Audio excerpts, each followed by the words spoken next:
Hello' বন্ধু বান্ধৱীসকল, আপোনালোকে কঠীয়া খেতি পথাৰৰ কাৰণে যা কৰিছেনে বাৰু?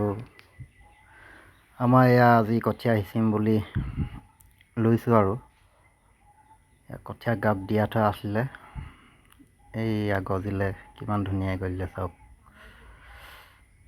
অলপ বেছিয়ে হ'লগৈ, কালিয়ে পাৰিবলগীয়া হ'লে। কালি বতৰ বেয়া, গোটেই দিনটো বৰষুণ নোৱাৰিলোৱে আৰু পাৰিবলৈ। বৰষুণত পাৰিলে গোটেইবোৰ থোপাই পেলাই, সেইকাৰণে আজি অলপ বেছিহে দীঘল হ'লগৈ শিপাকৈ। শিপাটো বেছি দীঘল হ'লে বেয়া মানে কি, ছিটিয়াবলৈ বেয়া, থোপা খাই পৰে। অলপ এইখিনিত চাব, এই ধৰণে গজিব লাগে অলপ, এই মাজত এইটো ছিষ্টেমত এই অলপ থুটিয়ালেই মানে সিঁচি দিলে হৈ যায়।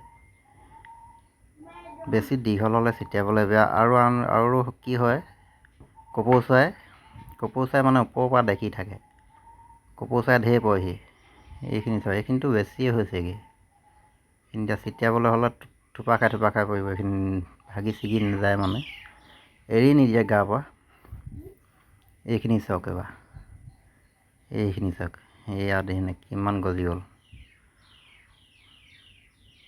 আৰু আপোনালোকে পাৰিলে নাই ক'বচোন।